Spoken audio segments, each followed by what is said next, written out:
السلام عليكم ورحمة الله وبركاته. بسم الله الرحمن الرحيم. الحمد لله رب العالمين والصلاة والسلام على سيد الأنبياء والمرسلين سيدنا محمد وعلى آله وصحبه أجمعين أما بعد.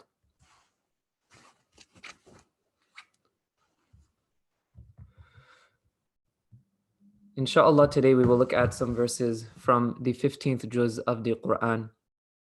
In the 15th juz, we have Suratul Isra as well as Suratul Kahf. So Suratul Kahf, the entire surah is not within the 15th juz. It continues into the 16th juz, but majority of Surah Kahf is within the 15th juz. Suratul Isra is it is also a Makki surah, like the surahs that we have been discussing previously. The surah before this, Surah Nahl, is a Makki surah. Suratul Isra is a Makki surah. The surah after this, which is Suratul Kahf, it is also a Makki surah, as well as Surah Maryam, which comes after. So there's a long, basically all of these surahs will be Makki surah. So we will see a lot of the stories of the prophets, as well as the three main themes that we find within the Makki surahs. Particularly within Suratul Isra, Allah subhanahu wa ta'ala mentions many interesting situations, many interesting stories, as well as things to reflect upon. So in verse number 22 of Suratul Isra, Allah subhanahu wa ta'ala mentions to us something that I spoke about when we were looking at Suratul An'am, and I want to also mention it again over here. And it is a principle in regards to our relationship with our parents. Allah subhanahu wa ta'ala says, وَقَضَى رَبُّكَ أَلَّا تَعْبُدُوا إِلَّا إِيَّاهُ, that Allah, your Lord, has ordained for you, He has ordered for you, أَلَّا تَعْبُدُوا إِلَّا إِيَّاهُ, that you do not worship other than Him, that you do not worship other than Him. وَبِالْوَالِدَيْنِ إِحْسَانًا, and that you treat your parents with perfection, with ihsan. And we spoke about this earlier, so I don't want to go into much detail regarding this here. However, Allah subhanahu wa ta'ala mentioned something here that He did not mention previously when we were looking at it. And this is in regards to our speech with our parents. So Allah subhanahu wa ta'ala says, إِمَّا يَبْلُغَنَّ عِنْدَكَ الْكِبَرَ أَحَدُهُمَا أَوْ كِلَاهُمَا فَلَا تَقُلْ لَهُمَا أُفٍّ فَلَا تَقُلْ لَهُمَا أُفٍّ, that if one of them reaches old age, or both of them reach old age, and they are with you, meaning you are alive and you are taking care of them, you are with them, فَلَا تَقُلْ لَهُمَا أُفٍّ, do not even say uff to them. And literally, this is a very interesting word in the Arabic language, because it is the same word that a person would actually make with their mouth, right? With the noise that they would make. When you're upset with someone, you say uff or ah. So Allah subhanahu wa ta'ala is literally mentioning the same word, that don't say uff to your parents. Now, what is the purpose of Allah subhanahu wa ta'ala giving the condition that when they reach old age? One of the reasons why is because of the fact that when parents reach old age, or when people in general, when they reach old age, they do not have the same patience and the ability to hold back on their anger like they used to have when they were younger. They may be dealing with certain health issues. They may have memory loss. They may be agitated very easily. And so therefore, they will get upset easily. They may scream at you, they may yell at you, they may humiliate you in front of others, they may ridicule you.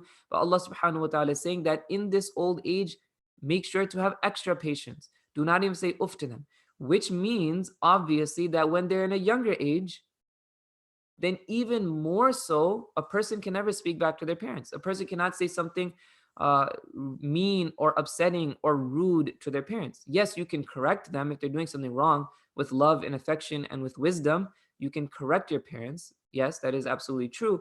However, it has to be done with a lot of wisdom and with affection. Because Allah subhanahu wa ta'ala is mentioning that when they're in old age and when they're at a time in which they get agitated easily, do not say uff to them. Now imagine when they're younger, even more so that would apply. Allah subhanahu wa ta'ala then says, وَخْفِضْ لَهُمَا جَنَاحَ. And also actually before that, Allah subhanahu wa ta'ala says, وَقُلْ لَهُمَا قَوْلًا كَرِيمًا. And speak to them a noble speech. Speak to them properly. Speak to them kindly. وَخْفِضْ لَهُمَا جَنَاحَ الذُّلِّ مِنَ الرَّحْمَةِ. And lower for them the wing of humility. Right? Be humble in front of your parents. وَقُلْ رَبِّ ارْحَمْهُمَا كَمَا رَبَّيَانِي صَغِيرًا. And say, O my Lord, have mercy upon them as they had mercy upon me when I was younger.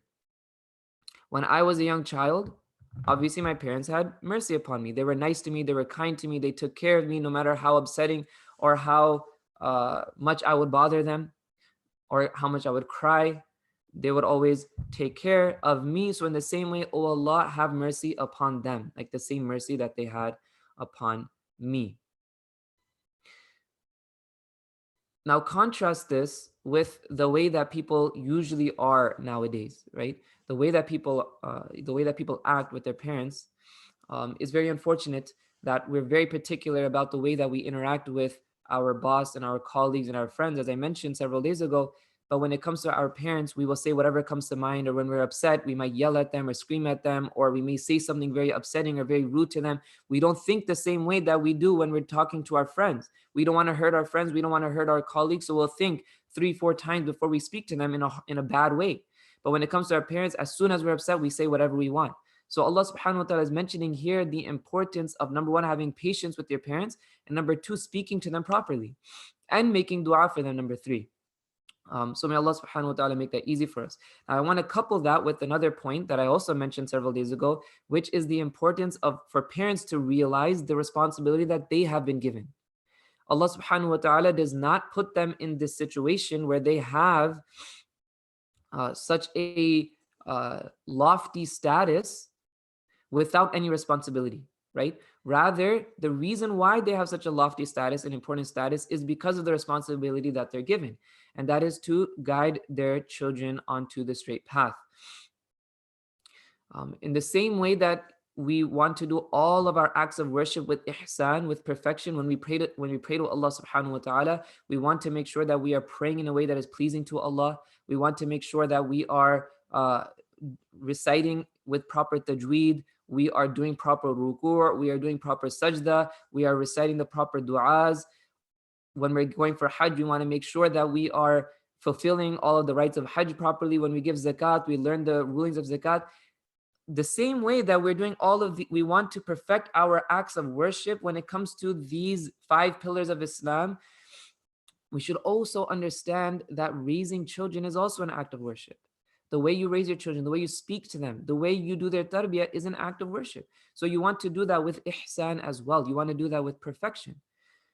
You don't just want to yell at your children or scream at your children or get upset or say whatever comes to mind. The same way that a child has to be particular about what they say to their parent, the same way a parent has to be particular with their children, how they raise them and how they treat them. And this is why you have this categorization of ages, right? When a child grows up, how the parent is supposed to interact with that child.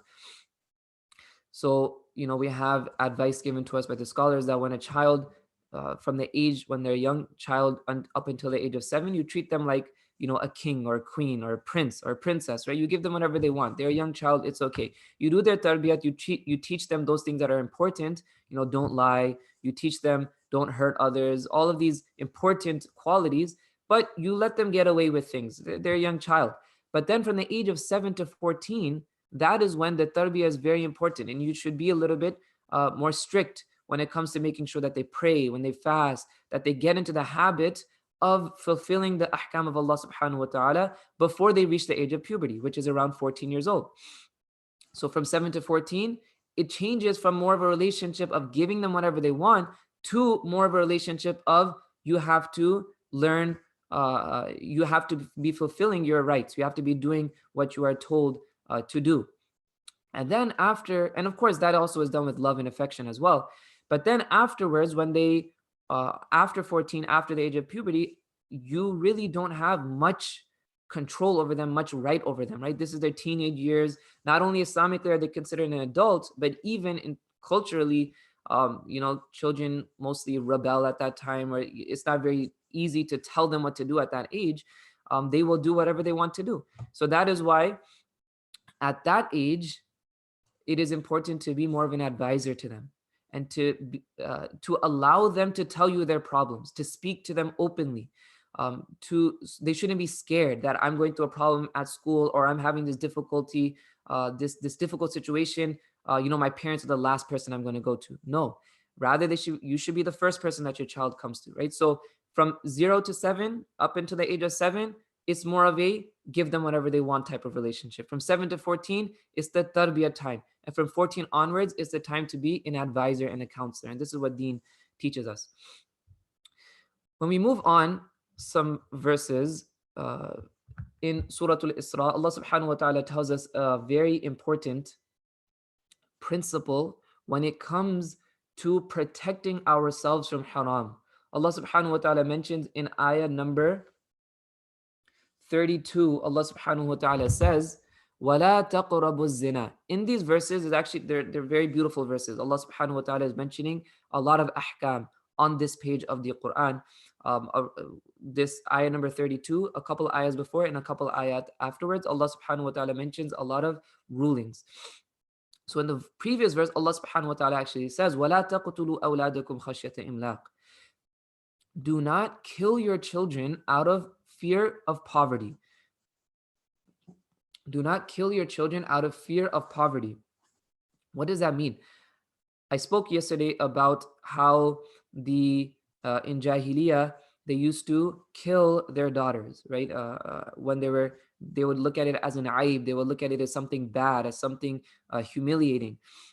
So first of all, of course, this ayah applies to that don't kill your children in general, but also even more so with the fear of poverty, that should never come into your mind, right? And this is a very important thing that we should all try to internalize, that having children is not a means of decreasing your wealth. As a matter of fact, Allah subhanahu wa ta'ala brings barakah within the home.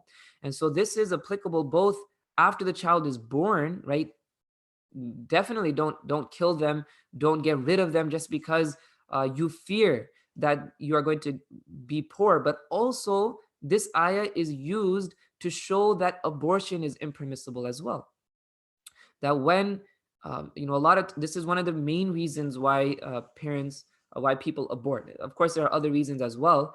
There are many reasons why, but one of the main reasons, or one of the big reasons why people abort their child, is because they are scared that they are not going to be able to provide for them, right? Perhaps they are very young, and now the woman, she's expecting a child, and the husband and the wife, they're scared, so they may abort the child. So Allah subhanahu wa ta'ala is saying, وَلَا تَقْتُلُوا أَوْلَادَكُمْ خَشْيَةَ إِمْلَاقٍ.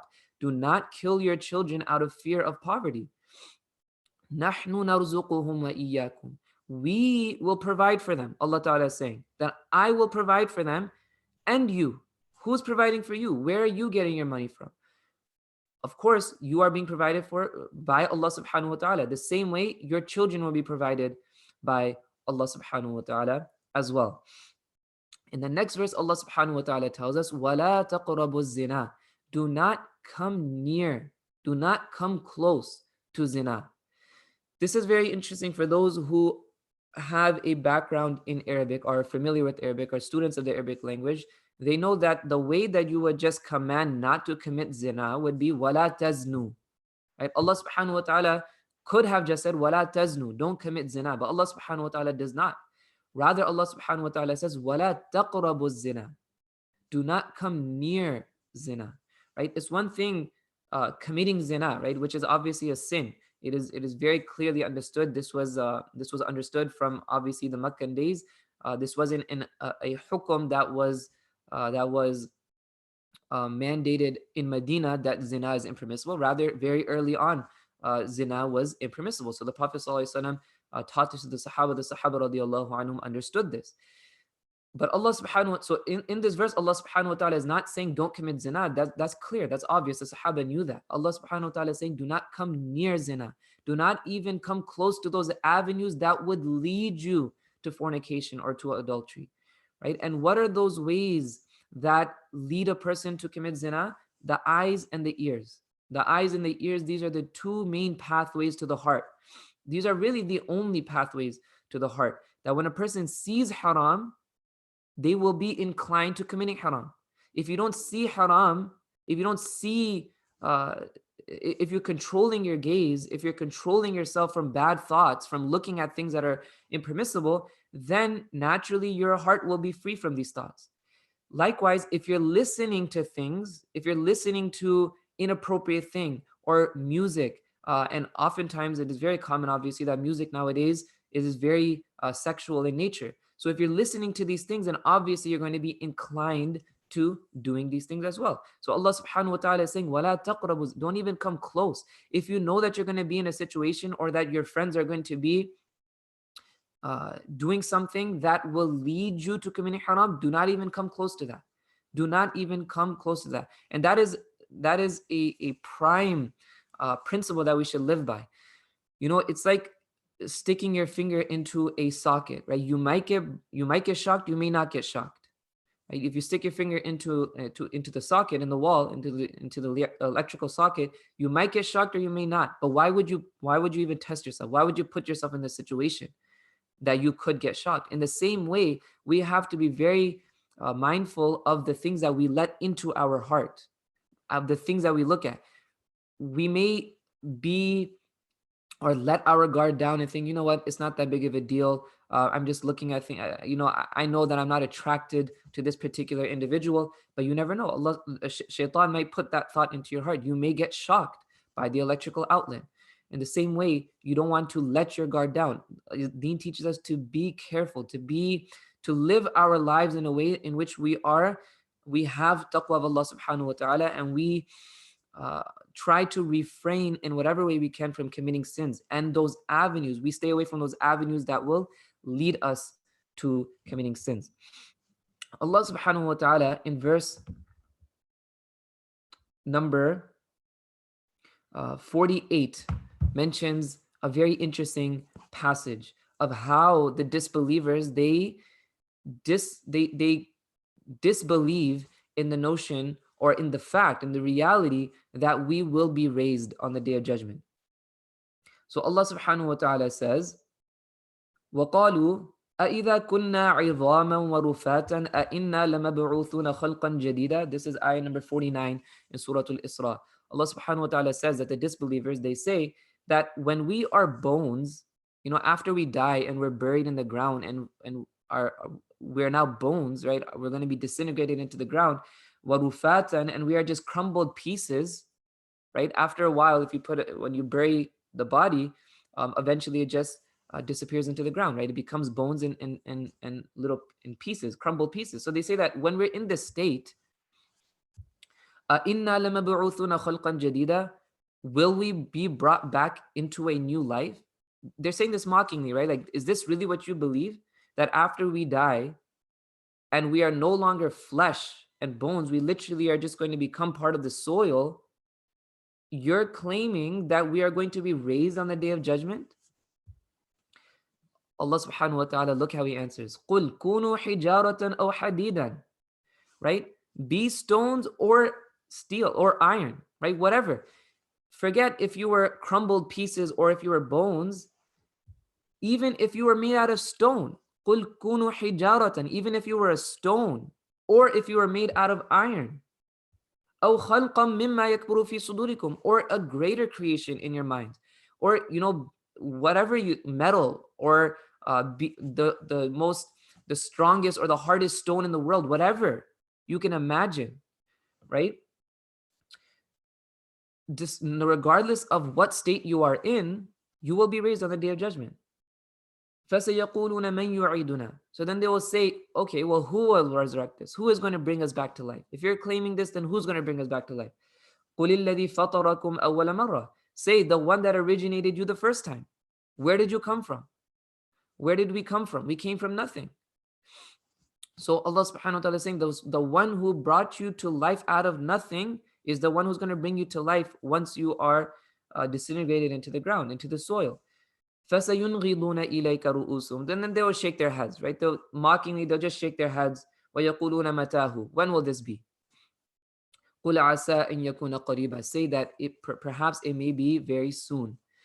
Now, this passage continues. Allah subhanahu wa ta'ala tells us about the Day of Judgment as well. But the reason why I wanted to highlight this is because this belief that we will only live once, it is very prevalent nowadays, even among Muslims, unfortunately, that they feel that I am just going to work for this world, right? The common phrase YOLO, right? You only live once. That is the concept or the idea that many people live by, unfortunately. And they don't realize that there is an akhirah, there is a day in which we will be raised. And although the Muslim may not put the argument this way, or they may not say that how are we going to be brought back to life, but unfortunately through their actions they act like this, right? So they may not verbally say this, but through their actions they're living in a way that they completely reject the concept that we're going to be raised on the Day of Judgment. So these are important things that we must understand, that there is a Day of Judgment, and we must live our lives in a way that we understand that the Day of Judgment is coming. And subhanAllah, remember I mentioned this yesterday, that although these are all Makki surahs and we find the main themes of Makki surahs within these surahs, Allah subhanahu wa ta'ala mentions them in new ways, right? So in this way, Allah subhanahu wa ta'ala is bringing this argument for the first time, this conversation that takes place between the disbelievers and the believers, to show us that there is a Day of Judgment, right? So that's the Quran is absolutely beautiful, absolutely something to, when a person ponders over the Quran and reads the Quran, they never get bored of the Quran. Rather, they are increased in their enjoyment and their desire to recite the Quran. You know, there's so many more verses that I wanted to share from Surah Al-Isra, but you know, for time, I will conclude here. I didn't even get to begin the discussion of Surah Al-Kahf. I wanted to mention some things about Surah Al-Kahf, especially since it is Friday, and it is, you know, well, now Shar'an Friday is complete. The day of Jumu'ah is finished, but there are many virtues of Surah Al-Kahf that inshallah I will mention tomorrow, and also some of the highlights from Surah Al-Kahf before we continue into Surah Maryam. I pray that Allah subhanahu wa ta'ala gives us the correct understanding of these verses, and I pray that Allah subhanahu wa ta'ala allows us to internalize these verses and understand them properly, to treat our parents properly, and as parents to treat our children properly and to guide them properly. I pray that Allah subhanahu wa ta'ala gives us the reality of the deen and the importance of pleasing Him and of the akhirah. وآخر دعوانا الحمد لله رب العالمين سبحان الله وبحمده سبحانك اللهم وبحمدك نشهد أن لا إله إلا أنت نستغفرك ونتوب إليك السلام عليكم ورحمة الله وبركاته.